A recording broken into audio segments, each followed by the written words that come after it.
जय श्री राम, जय माता दी, बालाजी महाराज की जय। जो आज मैं आप सभी को एक विषय के बारे में जानकारी दे रहा हूँ। मेरे पास में कई बार काफ़ी टाइम से सवाल आ रहे हैं बार बार कि हमने श्रावण मास में किन देवताओं की साधना करनी चाहिए, किन शक्ति की साधना करनी चाहिए श्रावण मास में, ताकि हमारे को जल्दी फल मिल सके। सबसे पहले तो भगवान शंकर का महीना होता भी श्रावण मास में भगवान शंकर साक्षात धरती के ऊपर भ्रमण करने के लिए आते हैं, पृथ्वी लोक के ऊपर।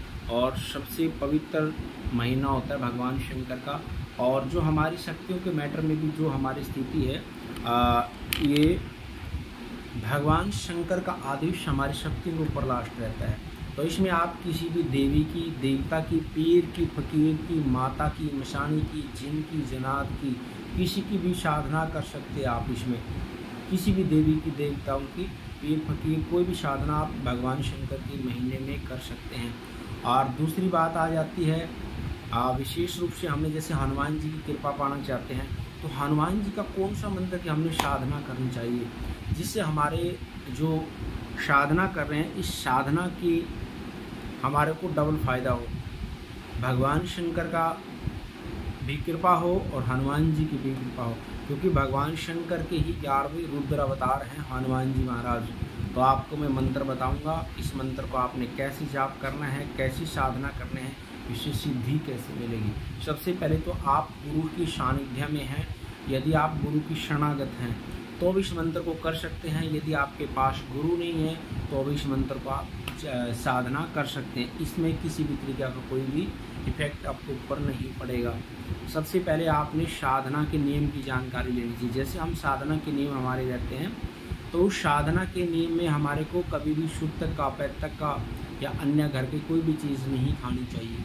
इस चीज़ का जानकारी रखना चाहिए। दूसरा, जब हम लगातार साधना के क्षेत्र में रहते हैं, जाप के क्षेत्र में रहते हैं, हमने हमारे शरीर की कायिक, वाचिक, मानसिक सभी के ऊपर कंट्रोल होता है साधना के अंदर।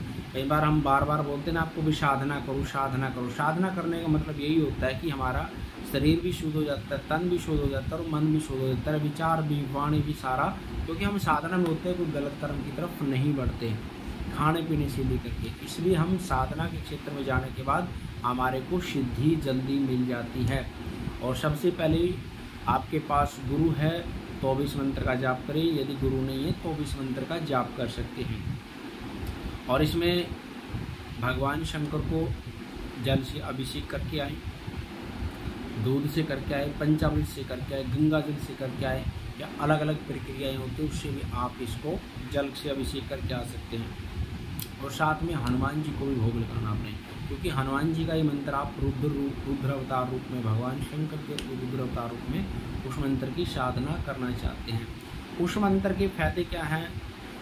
रुद्र अवतार मंत्र के जो आपको सारे बेनिफिट रहेंगे, इसमें सबसे पहले तो आपकी शक्ति की पकड़ है जो मजबूत होती है। क्योंकि हमारा जो कहते हैं, हम साधना क्षेत्र में बीज नहीं बोएंगे तो आगे फल कहाँ से मिलेगा। तो इसलिए बीज मंत्र, ये ताकतवर पावरफुल बीज मंत्र, इसकी साधना करनी चाहिए।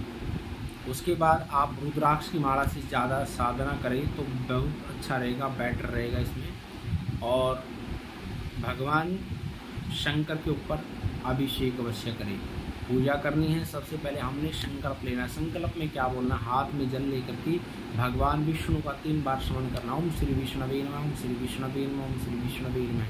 अपना नाम, अपना गोत्र बोल करके आप किस मनोकामना, उस दिन तिथि क्या होती है वो बोल सकते हैं, वार क्या है वो बोल सकते हैं। फिर अपना नाम लेकर के, अपना गोत्र लेकर के, बाबा मैं इस मंत्र की, रुद्र अवतार, रुद्र मंत्र की 11 माला कर रहा हूँ, 5 माला कर रहा हूँ, बाबा आप हमारे ऊपर कृपा बना करके रखिए।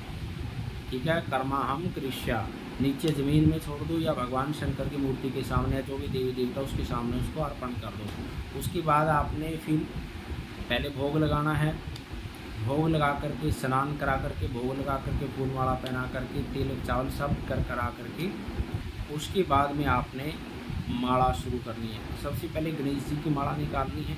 उसके बाद में आप लोग अपने गुरु है तो गुरु की माला निकालो, फिर आपका इष्ट है तो उसकी निकालो, फिर भगवान शंकर की ओम नमः शिवाय मंत्र की माला निकालनी है। और उसके बाद में आपने इस रुद्र अवतार मंत्र को शुरू कर देना है। और इस अवतार मंत्र से पहले आपने राम नाम की माला भी अवश्य निकालें। उसके बाद आप जैसे आपका संकल्प पूरा हो गया, 11 माला आपकी पूरी हो गई है, तो ऐसे ही लास्ट में भी जल लेकर के जैसे शुरुआत में किया था, उन्हें भगवान विष्णु का 3 बार स्मरण करना है हाथ में जल लेकर के, और आपने 5 माला 11 माला जो भी करी है वो भगवान को अर्पण कर लो। भाई बाबा मेरी ये मनोकामना है, मुझे शक्ति चाहिए तो आपकी कृपा हो जाए, कोई काम नहीं करवाना तो आपकी कृपा हो जाए। तो इस स्थिति से हम इस मंत्र का प्रयोग कर सकते हैं। आ जाते फिर आगे मंत्र का प्रयोग। जैसे आपका मंत्र की साधना हो जाती है तो हनुमान जी को चोला वैसे चढ़ाएं, भोग लगाएं, और भगवान शंकर की विशेष कामना के लिए भगवान शंकर को कोई भी दूध की मिठाई अर्पण करके आए, सफ़ेद चीज़ भगवान को अर्पण करके आना है। और उसके बाद में जैसे प्रक्रिया पूरी हो जाती है तो आपकी बहुत सारी समस्याएं का समाधान यहीं से हो जाएगा। उसके बाद क्या करना आपने, साधना के बाद में आपने साधना पूरी होने के बाद हनुमान जी को चोला चढ़ा करके आना है, एक झंडा चढ़ा के आना है, और हनुमान जी की कृपा आपको प्राप्त हो जाएगी और आप आगे बढ़ जाओगे। मंत्र क्या है, ओम हम हनुमते रुद्रात्मकाय हुम फट, ओम हम हनुमते रुद्रात्मकाय हुम फट, ओम हम हनुमते रुद्रात्मकाय हुम फट। जब आप मंत्र का जाप कर रहे हैं हुम फट तक कर सकते हैं, और जब आप प्रयोग करना चाहते हैं मंत्र का हुम फट स्वाहा, हुम फट स्वाहा, तो लास्ट में आप मंत्र के स्वाहा का प्रयोग कर सकते हैं। तब आपका मंत्र ये जागृत हो जाएगा, भगवती की साक्षात कृपा होगी, तो आपको किसी भी तरह की कोई समस्या नहीं रहेगी। यदि वीडियो आपको अच्छी लगे, जानकारी अच्छी लगे, तो वीडियो को लाइक करना, शेयर करना, कमेंट करना। जय माता दी, हर हर महादेव, जय महाकाल।